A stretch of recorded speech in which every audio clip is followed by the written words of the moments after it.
నమస్తే, welcome to 99 TV time to ask ప్రోగ్రామ్కి స్వాగతం. సీనియర్ జర్నలిస్ట్ సాయికృష్ణ గారితో. సాయికృష్ణ గారు నమస్తే. నమస్తే అండి.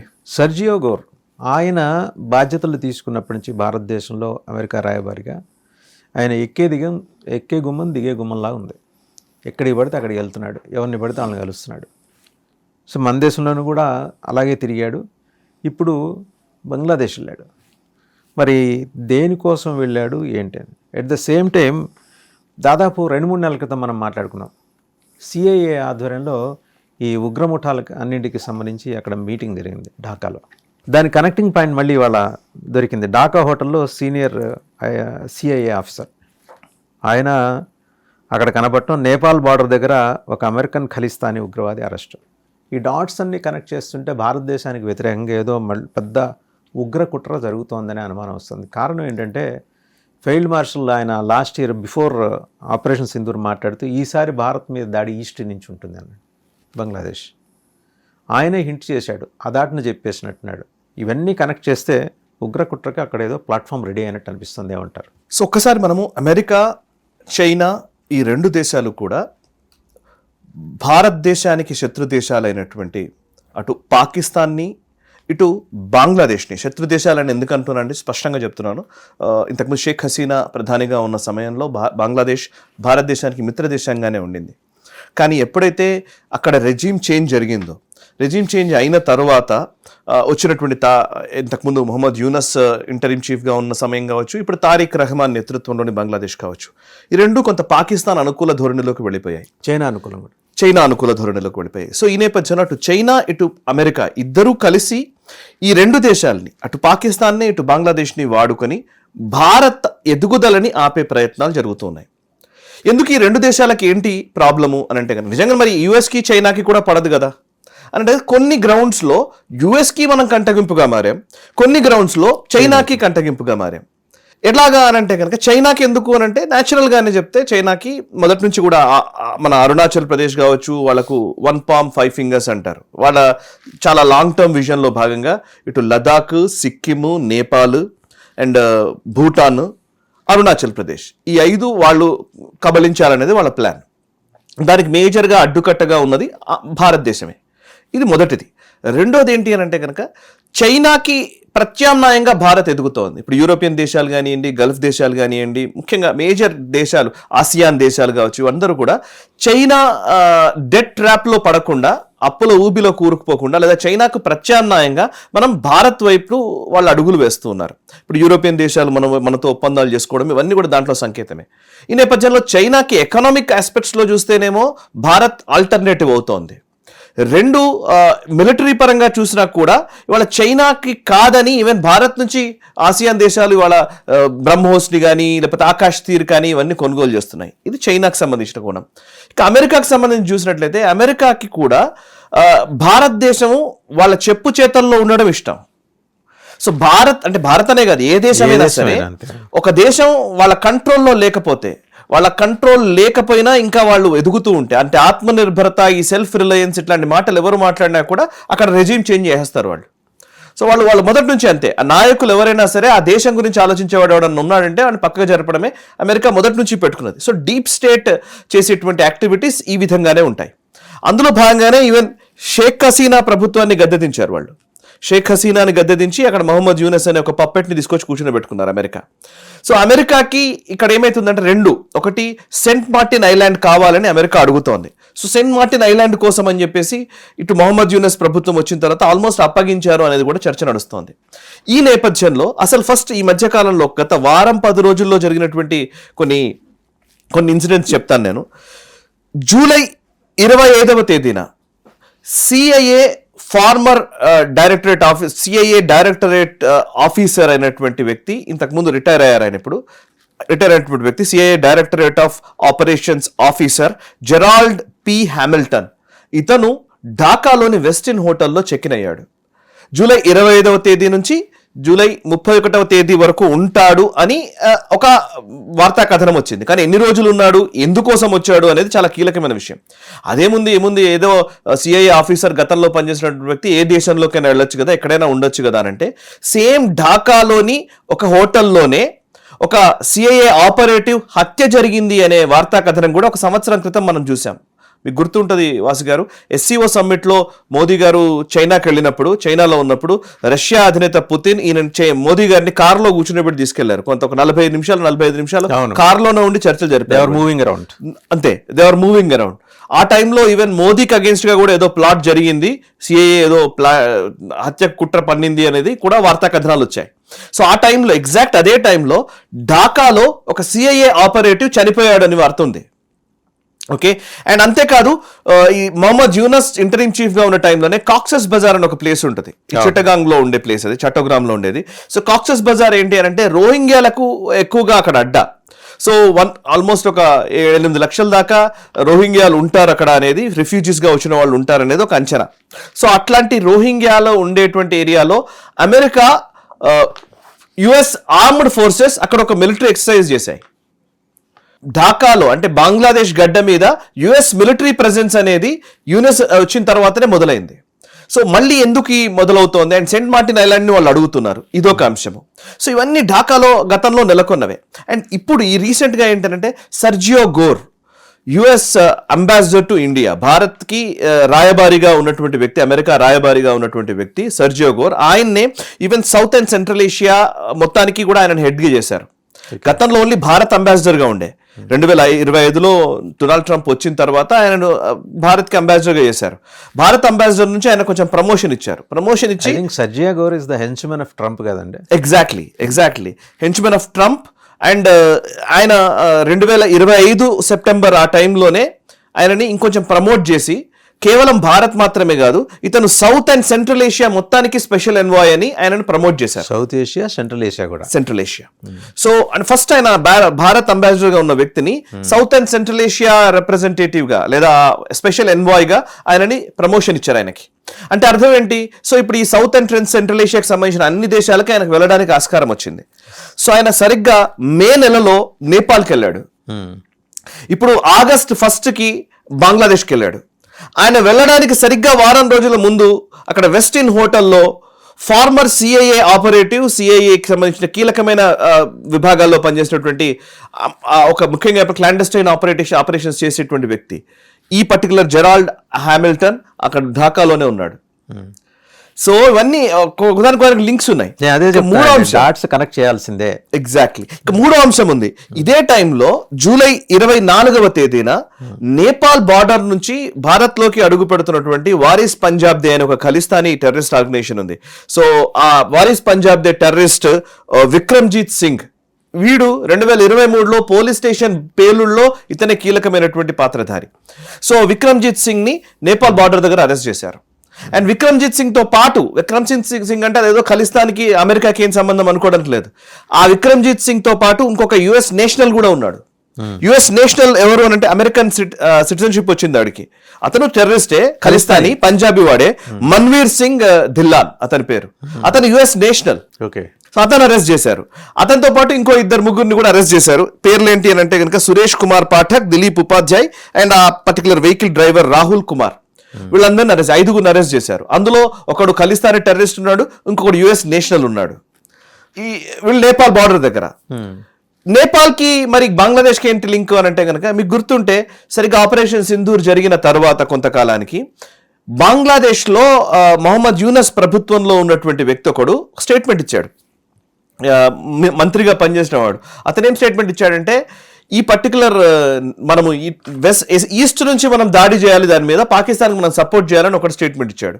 ఇంకొకటి ఏమన్నాడంటే, షేక్ హసీనా పార్టీ అవామీ లీగ్ లో నాయకుడిగా ఉన్నటువంటి వ్యక్తి ఒక స్టేట్మెంట్ ఇచ్చాడు. అదేంటంటే, బంగ్లాదేశ్ నుంచి చాలా మంది టెర్రరిస్టులు నేపాల్కి వెళ్ళారు, నేపాల్ ద్వారా భారత్లోకి అడుగు పెట్టడానికి వాళ్ళు సిద్ధంగా ఉన్నారు, ఏ క్షణమైనా సరే భారత్లోకి నేపాల్ ద్వారా బంగ్లాదేశ్ నుంచి వెళ్ళినటువంటి టెర్రరిస్టులు లోపలికి రావచ్చు అని చెప్పి, ఇన్ఫిల్ట్రేట్ అయ్యే అవకాశం ఉందని ఒక స్టేట్మెంట్ ఇచ్చాడు. అంటే అర్థం చేసుకోవచ్చు, ఇటు పాకిస్తాన్, ఇటు బంగ్లాదేశ్, ఈ రెండు, ఇంకోవైపు నేపాల్, వీటన్నిటికీ కనెక్షన్స్ చూస్తే అన్ని దేశాల్లో కూడా ఈ ప్రొటెస్టులు జరిగాయి, వాళ్ళకు అనుకూలమైనటువంటి వ్యక్తులు ప్రతిష్ఠించుకున్నారు. ఫర్ ఎగ్జాంపుల్ ఇమ్రాన్ ఖాన్ చైనాకు అనుకూలంగా ఉన్నాడు, అమెరికాకు పూర్తి వ్యతిరేకం. అమెరికాను తిడుతూ వచ్చాడు ఇమ్రాన్ ఖాన్. ఆయన ఆ రోజు బీజింగ్ వెళ్ళబట్టే కదా ఆయనకి ఇట్లా ఇమ్రాన్ ఖాన్ ని తొలగించేశారు. వాళ్ళకి అవసరమైనటువంటి పప్పెట్లు, ఫీల్డ్ మార్షల్ ఇందాక మీరు అన్నారు కదా, అసీం మునీర్ కావచ్చు, షహబాజ్ షరీఫ్ ని తీసుకొచ్చి అమెరికా పెట్టుకుంది. ఇంకో బంగ్లాదేశ్ లో మొహమ్మద్ యూనస్ ని తీసుకొచ్చి పెట్టారు. ఇటు నేపాల్లో జెన్జీ ప్రొటెస్ట్ల పేరిట అక్కడ ఒక బాలెన్ షాని తీసుకొచ్చి పెట్టారు. ఇవన్నీ ఏంటంటే మన చుట్టూతా ఉన్నటువంటి ప్రభుత్వాలని మార్చే ఒక ప్రయత్నం, ఒక కుట్ర గత కొన్ని సంవత్సరాలుగా జరుగుతోంది. పోనీ ఇదంతా కేవలం ఈ సర్జియా గోర్ వల్లనే జరుగుతుందా, డొనాల్డ్ ట్రంప్ అనుకోవడం వల్లనే జరుగుతుందా అంటే అలా ఏమి ఉండదు. యుఎస్ స్టేట్ డిపార్ట్మెంట్ కి సంబంధించి ఒక లాంగ్ టర్మ్ ప్లాన్ తోటే నడుస్తూ ఉంటాయి. ప్రభుత్వాలు మారొచ్చు, వ్యక్తులు మారొచ్చు, కానీ ఇవి కంటిన్యూ అవుతూ ఉంటాయి. ఫర్ ఎగ్జాంపుల్ ఇప్పుడు సర్జియో గోర్ కంటే ముందు ఎరిక్ గార్సెటీ ఉండేది. ఎరిక్ గార్సెటీ మన భారత్ అంబాసిడర్ గా ఉండేది అమెరికా నుంచి. సో అంబాసిడర్ గా ఉన్నటువంటి వ్యక్తి ఎరిక్ గార్సెటీ, ఆయన అప్పట్లో స్టేట్మెంట్లు మనకు గుర్తుంటాయి. ఏంటి, ఈ గుర్పట్వంత్ సింగ్ పన్నుకి గురించి ఏదో మాట్లాడుతూ ఉంటే, గుర్పట్వంత్ సింగ్ పన్ను ఒక ఖలిస్తానీ మీ అమెరికా గడ్డపైనే ఉండి మా దేశం పైన వార్నింగ్స్ ఇస్తున్నాడు, హెచ్చరికలు చేస్తున్నాడు, అతని మీద చర్యలు తీసుకోవాలంటే లేదు ఆయన యుఎస్ నేషనల్ అది అన్నాడు. అతని మీద ఒకవేళ ఎవరైనా చర్యలు తీసుకుంటే మీరు ఎట్లా రియాక్ట్ అవుతారు అంటే, లేదు మా గడ్డ పైన ఎవరైనా సరే ఏదైనా మాట్లాడే హక్కు ఉంది, ఆ భావ ప్రకటన స్వేచ్ఛ ఉంది, అండ్ అలా అని చెప్పేసి ఈ దేశం వచ్చేసి మీరు కనుక ఏదైనా స్పెషల్ ఆపరేషన్ చేస్తే మీరు దానికి సీరియస్ కాన్సిక్వెన్సెస్ ఫేస్ చేయాల్సి ఉంటుంది అని ఎరిక్ గార్సెటీ మాట్లాడాడు ఆ రోజు మన పైన. సో ఆ రోజు ఖలిస్తానీలకు మేము సపోర్ట్ చేస్తామని నిర్ద్వంద్వంగా చెప్పినటువంటి ఎరిక్ గార్సెటీ మనకు తెలుసు. ఆ ప్లేస్ లోకి వచ్చినటువంటి సర్జియా గోర్ ఉన్నాడు. సర్జియా గోర్ అంటే రిపబ్లికన్స్ అయినా డెమోక్రాట్స్ అయినా డీప్ స్టేట్ ఏదైతే ప్లాన్ ఉంటుందో, అంటే బయట దేశాలకు సంబంధించి వాళ్ళు లోపల మాట్లాడుకుంటారు కావచ్చు, కొట్టుకుంటారు కావచ్చు, కానీ బయట దేశాలకు సంబంధించినటువంటి ఆపరేషన్స్ విషయంలో, లాంగ్ టర్మ్ ప్లాన్స్ విషయంలో అందరూ ఒకటే. యుఎస్ స్టేట్ డిపార్ట్మెంట్ సంబంధించినటువంటి ఆ డీప్ స్టేట్ మాన్యువల్ ఏదైతే ఉంటుందో దానికి అనుగుణంగానే వీళ్ళందరూ పనిచేస్తారు. సో ఇప్పుడు అదే ఎరిక్ గార్సెటీ అటు మొన్న నేపాల్కి వెళ్ళాడు మేలో, ఇప్పుడు ఆగస్టులో బంగ్లాదేశ్కి వెళ్ళాడు, తారిక్ రెహమాన్ని కలిశాడు. అండ్ ఇంకోవైపు సిఐఏ ఆపరేటివ్ ఢాకాలో ఎందుకు వచ్చాడో తెలియదు, వారం రోజులు అక్కడే ఉన్నాడు. ఇంకోవైపు నేపాల్ బార్డర్ లో ఖలిస్తానీ టెర్రరిస్టులు యుఎస్ నేషనల్ దొరికారు. అంతకుముందు మనం నార్త్ ఈస్ట్ లో యుఎస్ నేషనల్స్ తిరుగుతూ ఉంటే మన వాళ్ళు పట్టుకున్నారు ఎయిర్పోర్ట్ లో. వాటిలో మనం వాటి గురించి కూడా మనం మాట్లాడడం ఇంతకుముందు. శాటిలైట్ ఫోన్స్ దొరికాయి కొన్ని ప్రాంతాల్లో. అయితే మయన్మార్ లో అమెరికన్ మణిపూర్ నుంచి బర్మా వెళ్తాం మాథ్యూ వాండెక్ వాడి కోసమే కదా కాళ్ళు గడ్డం పట్టుకున్నాడు వచ్చి, అజిత్ దోవల్ గారు కాళ్ళు గడ్డం పట్టుకున్నాడు. సర్జియా గోర్ కరెక్ట్. మనమేం విడవలేదు అనుకోండి. అంటే కరెక్ట్ ఇట్లాగా ఈ తప్పుడు ఉద్యోగాలు చేసే వాళ్ళందరి కోసం సర్జియా గోర్ భారతదేశం వచ్చినప్పటి నుంచి అమెరికా రాయబారిగా కృషి చేస్తూనే ఉన్నాడు. రాయబారం టెర్రరిస్టుల కోసం చేస్తున్నాడు. అందులో భాగంగానే ఇప్పుడు ఆయన బంగ్లాదేశ్ కూడా వెళ్ళింది. కరెక్ట్. సో ఇప్పుడు అందుకే ఇవన్నీ కలిసి చూస్తే మన దగ్గర కూడా మళ్ళీ సిజేపీ ప్రొటెస్ట్లు ఇవి జరుగుతున్నాయి. ఈ బొద్దింకల పేరిట జరుగుతున్నటువంటి ఉద్యమాలకు అంటే ఏం లేదు, ఇవన్నీ ఏం చేస్తారంటే ఒక సిచ్యువేషన్ వచ్చినప్పుడు ఒక ప్రెషర్ బిల్డ్ చేస్తారు. ప్రెషర్ బిల్డ్ చేయడానికి బయట నుంచి చేయలేరు, ఇంటర్నల్గా ఉండే ఫోర్సెస్ని వాళ్ళు వాడుకుంటారు. ఫస్ట్ ఇంటర్నల్గా ఉండే ఫోర్సెస్ ఒక ప్రెషర్ని బిల్డ్ చేయడం కోసం నిరసనలో ఇంకోటో ఒక యాక్టివిటీస్లోకి దిగుతారు. ఈ యాక్టివిటీస్లోకి ఏం చేస్తారంటే ఇన్ఫిల్ట్రేట్ అవుతారు టెర్రరిస్టులు. ఇన్ఫిల్ట్రేట్ అయ్యి వాళ్ళు ఇక్కడ ఒక విధ్వంసం చేస్తారు. ఒక సిచ్యువేషన్ వస్తే మనకు చూడండి, మీరు లాస్ట్ 1 వీక్ క్రితము ఒక ఎమోషన్ ఎట్లా వచ్చిందంటే, ఇంకా మీరు ఏం చెప్పినా సరే ఒప్పుకునే పరిస్థితుల్లోకి వచ్చిందా లేదా ప్రభుత్వం కూడా. ప్రెషర్ ఒక వారం రోజుల ప్రెషర్, అది అంతే, జస్ట్ ఒక 5 రోజుల్లోనే క్రియేట్ అయినటువంటి ప్రెషర్. ఆ ప్రెషర్లో మీరు అబ్జర్వ్ చేస్తే మెటా ఇవన్నీ సోషల్ మీడియా ప్లాట్ఫామ్స్ అన్నీ, అంటే అందరూ కలిసికట్టుగా పనిచేస్తే ఏ విధంగా ఉంటుందో ఇప్పుడు చూడొచ్చు మనం. ఓవైపు ఎన్జిఓలు మాట్లాడతారు, ఇంకోవైపు విద్యార్థుల పేరిట ఒక ఉద్యమం అంటారు, ఇంకోవైపు పొలిటికల్ ప్రెషర్ బిల్డ్ అవుతుంది పార్లమెంట్ సెషన్. ఇక్కడ అంటే ఇంకోవైపు కాంటెక్స్ట్ కాకపోవచ్చు, కానీ ఇక్కడ ఒక విషయం ప్రస్తావన చేయాలి.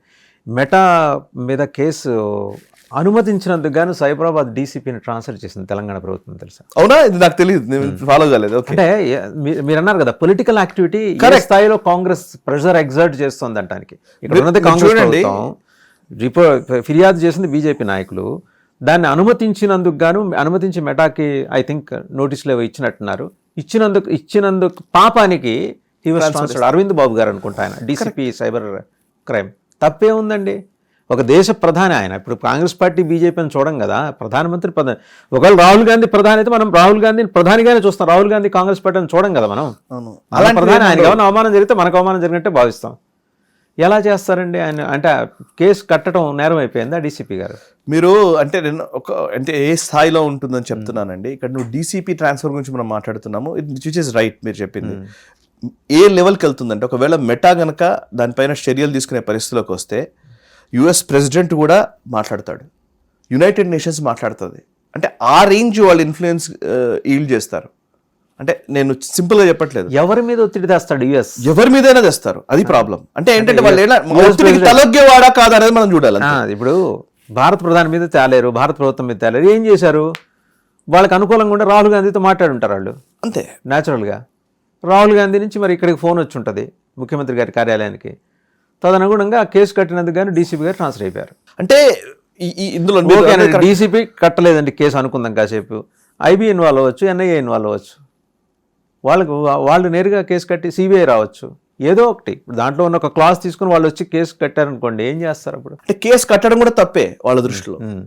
అంటే ఇక్కడ రాహుల్ గాంధీ ఏమనుకుంటున్నాడో దానికి భిన్నంగా రేవంత్ రెడ్డి వ్యవహరించినట్టుగా కనిపించకూడదు కాబట్టి రేవంత్ రెడ్డి ఇమీడియట్లీ డీసీపీ మీద చర్యలు తీసుకున్నామని చెప్పి ఈయన చేతులు దులుపుకోవాలి. సో ఇట్స్ పొలిటికల్ గేమ్ ఇది. ఒకవైపు పాలిటిక్స్ మీద, అందుకే అదే అంటున్నాను నేను. ఓవైపు విద్యార్థులు ఇక్కడ ఉద్యమం చేస్తూ ఉంటారు, విద్యార్థుల పేరిట ఉద్యమం జరుగుతుంటది, దీంట్లో ఎన్జిఓలు ఇన్వాల్వ్ అవుతారు, డబ్బులు ఇస్తారు, ఇవన్నీ జరుగుతూ ఉంటాయి. దీనికి పొలిటికల్, ఇప్పుడు చూడండి విద్యార్థులు ఇక్కడ ఉద్యమకారులు ఒకవైపు, ఉద్యమకారులకి సపోర్టింగ్ గా ఇక్కడ పొలిటికల్ గా రాజకీయ పార్టీల నాయకులు ప్రధాన నివాసాన్ని ముట్టడించడము, పార్లమెంట్ లో చర్చ జరగకుండా చేయడం, పొలిటికల్ ప్రెషర్. ఇది విద్యార్థుల ద్వారా, ఎన్జిఓల ద్వారా ప్రెషర్, సివిల్ సొసైటీ నుంచి ప్రెషర్ బిల్డ్ చేయడం, ఇటువైపు నుంచి ప్రెషర్ బిల్డ్ చేయడం. దీనికి మీడియా, మెయిన్ స్ట్రీమ్ మీడియా అంటే వాళ్ళ పూర్తిగా మాట్లాడే పరిస్థితులు లేదు. సో అందుకే సోషల్ మీడియా ఎలా నడుస్తుంది మీరు చూడండి. నాకు చాలా మంది చెప్తున్నారు ఈ మాట. గత వారం రోజుల్లో కాక్రోచ్ జనతా పార్టీకి సంబంధించి విద్యార్థుల అజిటేషన్కి సంబంధించి ఎవరు పాజిటివ్గా మాట్లాడతారు, ఆ పర్టికులర్ బొద్దింకల ఉద్యమం గురించి పాజిటివ్గా ఎవరు మాట్లాడతారో దానికి అనుకూలంగానే అల్గారిథమ్స్ ప్లాన్ చేసి పెట్టాయి. మీరు చూస్తే మన వీడియోలు కూడా అగేన్స్ట్ కాక్రోచ్ మాట్లాడిన ఏమీ పోలేదు. మీరు అబ్జర్వ్ చేయండి. 19 TV, especially 19 TV, that's what నా అబ్జర్వేషన్. సో కాక్రోచ్ పార్టీకి అనుకూలంగా ఏదైతే నెరేటివ్ ఉంటుందో ఆ నెరేటివ్ ని పుష్ చేసుకుంటూ వచ్చారు. అంటే అల్గారిథమ్స్ అలా ఫిక్స్ చేస్తాయి. ఎవరు ఫిక్స్ చేస్తారండి? ఓ ఇంజనీర్ కూర్చుంటే ఇగో ఈ అల్గారిథం పర్టికులర్ స్టాక్స్ తోటి ఈ లైన్ లో మాట్లాడేటన్ని వెళ్ళిపోవాలన్నాం అనుకోండి, అవి వెళ్తాయి. సో అంటే ఒక ఒపీనియన్ బిల్డింగ్. మీరు గత వారం 10 రోజుల్లో ఒక ఒపీనియన్ బిల్డింగ్ జరిగింది. ఓన్లీ మెటా చేసింది ఇది. మెటా ఏం చేస్తుంది? ఇన్స్టాగ్రామ్ మెటాదే, ఫేస్బుక్ మెటాదే, వాట్సాప్ మెటా. సో వాట్సాప్ అంటే కంట్రోల్ చేసే పరిస్థితి లేదు. But Meta Instagram is totally driven by algorithms, right? అంతే. సో అల్గారిథమ్స్ ని సెట్ చేసి పెడతారు. నరేంద్ర మోదీ గారిది కూడా ఏంటంటే అది ఒక ప్రెషర్ టాక్టిక్. నేను మోదీది కూడా తీయగలను అని చెప్పే ఒక ధైర్యం చేసింది మెటా. సో మీరు ఏం చేస్తారో చూద్దామని 4 గంటల పాటు హోల్డ్లో ఉంచారు కదా. ఎగ్జాక్ట్లీ. సో ఇప్పుడు మనమైనా కానీ అంటే ఇక్కడ డిపెండెన్సీ ఇవాళ ఒక యూత్ అని మనం మాట్లాడుతున్నాం. ఇన్స్టాగ్రామ్ యూత్ వచ్చారు అంటున్నాం కదా. ఇన్స్టాగ్రామ్ అనేది ఎవరు నడిపిస్తున్నాడు? నడిపించేది అమెరికాలో కూర్చున్నటువంటి వాడు మార్క్ జకర్బర్గ్. వాడు ఏం చేస్తాడో ఎవరికైనా తెలుసా? ఈ రోజున్న యూత్కి తెలుసా? వాడు 18 ఏళ్ల లోపల ఉన్నటువంటి పిల్లలకి, మీరు మైనర్లకి పోర్న్ వీడియోలు చూపిస్తున్నావా లేదా, మీరు టార్గెట్ చేసి పోర్న్ వీడియోలు చిన్న పిల్లలకు వస్తున్నాయా లేవా అని యుఎస్ కాంగ్రెస్ లో ప్రశ్నించారు మార్క్ జకర్బర్గ్ ని. టెస్టిమనీ ఉంటుంది కదా, వాళ్ళు అడిగితే దాంట్లో ఎస్ అని ఒప్పుకున్నాడు. మీరు అపాలజీస్ చెప్పండి అని అంటే తల్లిదండ్రులకు నేను క్షమాపణలు చెప్తున్నానని చెప్పినవాడు మార్క్ జకర్బర్గ్. అంటే ఈ దేశపు ప్రపంచవ్యాప్తంగా ఉన్నటువంటి యువతరం ఎవరైనా టీనేజే కదా, ఆ టీనేజర్లని తప్పుదోవ పట్టించడంలో ఈ అల్గారిథమ్స్ వాడుతున్నాను అని చెప్పినటువంటి వ్యక్తి చేతిలో మన పిల్లలు ఉన్నారు ఇవాళ. వాడు క్రియేట్ చేసే అల్గారిథమ్స్ మన పిల్లలు ఉన్నారు ఇవాళ. ఇంకేం మాట్లాడతాం? వాళ్ళకి వేరే వినట్లేదు. చూస్తున్నారా మీరు? గత వారం రోజుల్లో మీరు తల్లిదండ్రులు చెప్పినా ఇంకోటి చెప్పినా ఒక అమ్మాయి డైరెక్ట్ గా చెప్తోంది బయటకు వచ్చి, నేను మా ఫాదర్ ఆర్మీలో పనిచేస్తారు, నా భావజాలం అంతా లెఫ్ట్ భావజాలం ఉన్నది, సో నా లెఫ్ట్ భావజాలం ఉండడం వల్ల ఆయన 10 ఏళ్ల నుంచి నాతో మాట్లాడట్లేదని ఒక అమ్మాయి డైరెక్ట్ గా వీడియో చేసి పెడుతోంది. ఆర్మీకి సంబంధించినటువంటి పిల్ల దేశ భక్తితో మాట్లాడాల్సిన అమ్మాయి ఇవాళ దేశ విరుద్ధమైనటువంటి కార్యకలాపాలు చేస్తాను, అదే నా ఐడియాలజీ అని చెప్తున్న పరిస్థితిలోకి వచ్చింది. అంటే ఆర్మీ అతను కూడా ఏం చేయలేని పరిస్థితులు ఉన్నాడంటే అర్థం చేసుకోండి. కాదు సార్, నాకు అర్థం కానిది ఏంటంటే, ఇప్పుడు మనం as journalist move across the country, చాలా సందర్భాల్లో చాలా ప్రాంతాల్లో వెళ్తుంటాం. ఎక్కడైనా ఒక డిఫెన్స్ పర్సనల్ కనపడంగానే ఆటోమేటిక్గా మనం ఆగి గౌరవిస్తాం, మాట్లాడతాం, వీలైతే అభివాదం చేస్తాం. వాళ్ళు మనకు చుట్టాలు కాదు, బట్ దేశం కోసం ఉన్నారని చెప్పేసి. కరెక్ట్. అంటే ఒక అంతర్గతంగా ఉండే ఒక ఫీల్ అది. కరెక్ట్. అలాంటిది కన్నకూతురు అట్ట మాట్లాడితే ఏం చేయగలండి ఆయన? ఏం చేయగలడు? Yes, exactly. అంటే ఇట్లాంటి పరిస్థితి దేశం గొప్ప, లెఫ్ట్ భావజాలం గొప్ప. లెఫ్ట్ భావజాలం గొప్ప అంటే ఆ భావజాలం కోసం మేము ఎవరినైనా వదులుకుంటాం. ఇది కరెక్ట్ అనే పరిస్థితులకు తీసుకెళ్లారు. అందులో నిజమైన భావజాలం అది, నిజంగానే నువ్వు నమ్మిన సిద్ధాంతం పర్ఫెక్ట్గా ఉందా, దాన్ని తరచు చూసుకునే పరిస్థితిలో ఎవరు లేరు. అసలు బేసికల్లీ ఎల్జీబీటీక్యూకి కాక్రోచ్ పార్టీకి ఏంటంటే సంబంధం? ఎవడన్నాడు? ఇప్పుడు నేను అడుగుతున్నాను డైరెక్ట్గానే, మనం నిజంగానే ఇప్పుడు ఉన్న పిల్లలకు కూడా అర్థం కావట్లేదు, కానీ వాళ్ళకి చెప్పాలి. ఇప్పుడు నువ్వు మేలో, ఫీమేలో, లెస్బియానో, ట్రాన్స్జెండరో ఎవడికి కావాలి నాకు? అవును, ఇట్స్ ఓకే. అయితే ఏంటి? ఇప్పుడు ఎల్జీబీటీక్యూ అంటున్నారు కదా, నేను ఎల్జీబీటీక్యూ, మమ్మల్ని మీరు గుర్తించాలి, మమ్మల్ని మీరు తిడతారంటే ఎవరు తిడుతున్నారు నిన్ను? హిందూ ధర్మంలో ఉన్నాడు ఎవరు తిట్టట్లే. ఆర్ఎస్ఎస్ చీఫ్ మోహన్ జీ భగవతే చెప్పారు, ఇవన్నీ భారతీయ సంస్కృతిలో ఉన్నవే ఎన్నో కాలంతో, ఎన్నో రోజులుగా. ఈవెన్ బ్రోన్నల గురించి మనం మాట్లాడుకుంటాము, ఎన్నో ఇష్యూస్ ఉన్నాయి, వీటి గురించి డిస్కషన్. కురుక్షేత్ర వార్ అండి, దే ఫాట్.